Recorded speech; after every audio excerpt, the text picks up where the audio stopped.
Washington's Mall. WMAL, where Washington comes to talk.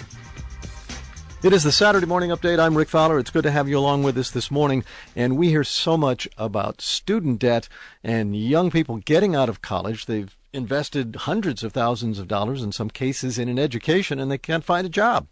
Well, it's an interesting conversation, and we are joined by Kevin Lynn. He is the Executive Director of Progressives for Immigration Reform and also the founder of DoctorsWithoutJobs.org. And Kevin, it's great to have you with us this morning. Rick, thanks so much for having me on. Pleasure to be here speaking to you and your audience. We've heard about the problem in general, but let's get specific when it comes to the medical field.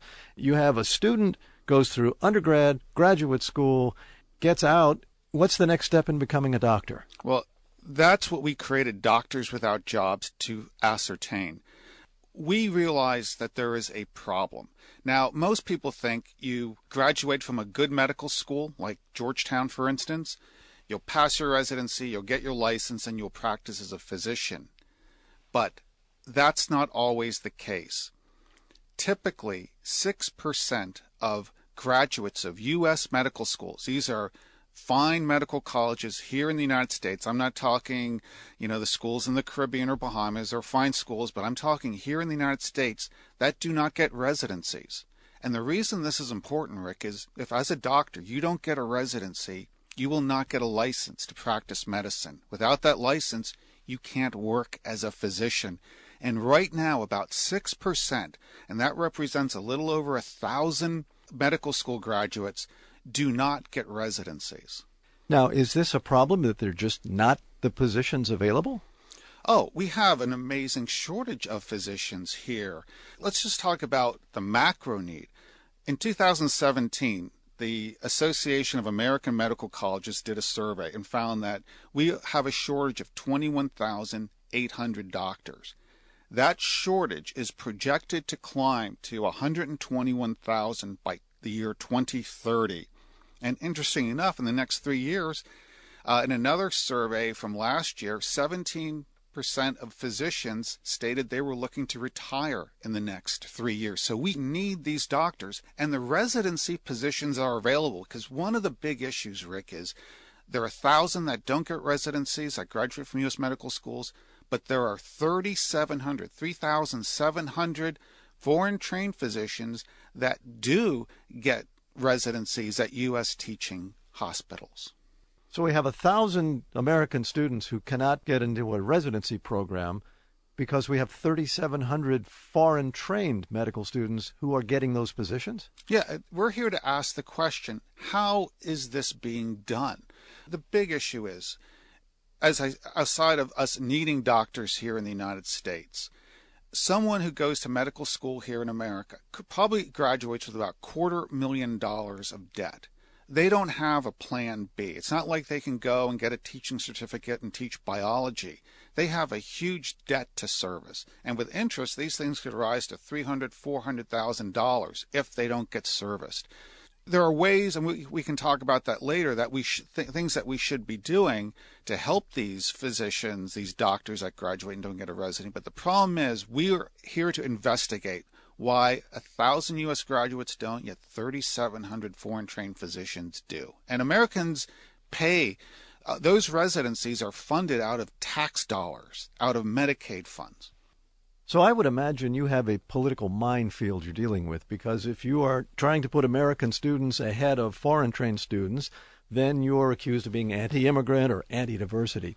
But among these American students, do you have African-American students and Hispanic-American students who are not getting these residencies? Absolutely. If you go to the Doctors Without Jobs website, we do an interview with Dr. Doug Medina. Dr. Medina's father came from El Salvador. As he states there very eloquently, diversity is fine until it works against you. And look at what we're dealing with today. 94% of hospitalists here in this country, that's the doctor, someone goes into an emergency room, probably the first person they're going to see is a hospitalist. 94% are foreign-born. So it's not an issue of the need to bring in more foreign-trained physicians to enhance our diversity. We have diversity. In fact, medical schools have, over the last few decades, made great strides in improving the diversity of the people they accept into medical school programs. The problem is, when it comes time to match for residency and who matches and who doesn't, there is zero transparency. We know only the numbers. We don't know how many women. We don't know how many Hispanics. We don't know how many Black American descendants of slaves. All of this information we do not have. Clearly, your mission is to take action, correct the problem. How do you address the problem? I mean, it's not one particular entity or group or organization. How do you go about it? Right, because there are a few governing bodies in here. You have the American Medical Association. Even though today they probably represent about a quarter of the physicians, they're still probably one of the strongest lobbying groups out there. There is also, I mentioned them earlier, the Association of American Medical Colleges. There are the individual medical schools themselves. So there are a lot of folks that have a hand in this. Our job right now is to raise awareness. We want to reach out because right now there's over 10,000 doctors out there that over the last 10 years did not match for residency. We want to find them. We need their stories. And once we have a better understanding of this group, we're going to start proposing changes within the governing bodies. We have a lot of association people listen to WMAL. We have a lot of people on Capitol Hill listen to WMAL. What would your message be to some of those key players in this discussion? Well, first and foremost, we have to prioritize American graduates getting residencies. Initially, there's a match. And then for those that don't match, they have what they call the SOAP, the Supplemental Offer Acceptance Program. And this literally kicks in the day of the match, because this is where they try to plug all the holes. Americans should absolutely be prioritized for these positions. That's step number one. The second thing we should be doing, let's say you graduate and you don't get a residency. That college should provide you for a year or two malpractice insurance, because this will allow you then to go work at a clinic. Even though you may not get paid or paid very little, you still have the opportunity to get experience that could help you at next year's match. Other things that can be done, and I've seen this being initiated at the state level as well as the federal government. There's some states that are saying, well, if you have graduated from medical school in good standing, you've passed all 3 steps of your USMLEs, you should be allowed to practice in an underserved area. For instance, let's say a rural area that has a big doctor shortage. Other states like Texas had been looking into funding residencies themselves. And then also we can, at the federal level, we can increase the number of residencies. But if we don't prioritize the hiring of Americans, the making sure that American graduates of American schools get these positions, it's really all for naught. Well, I'm sure that's something a lot of people listening this morning were unaware of, because I was certainly unaware of it. And if somebody would like to find out more or actually try and help you take some action, how would they go about it? First, there is the website Doctors Without Jobs.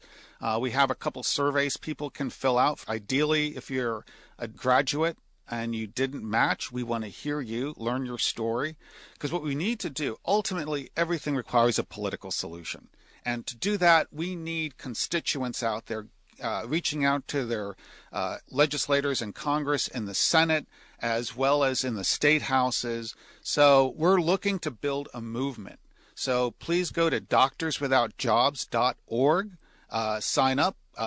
You'll be on our newsletter list, and we'll be reaching out because, we want to get your story and we want to involve you and your families in this movement. Because it's, aside from, of course, the graduate that didn't get the residency, it's their family that's invested in an awful lot in their educations, so financially, emotionally. So we want to reach out to that whole body. Again, that website is doctorswithoutjobs.org. Kevin Lynn is the founder of the organization. Kevin, thanks so much for being with us this morning. Rick, this was great. Thanks so much. And again, that's doctorswithoutjobs.org, and the very interesting problem.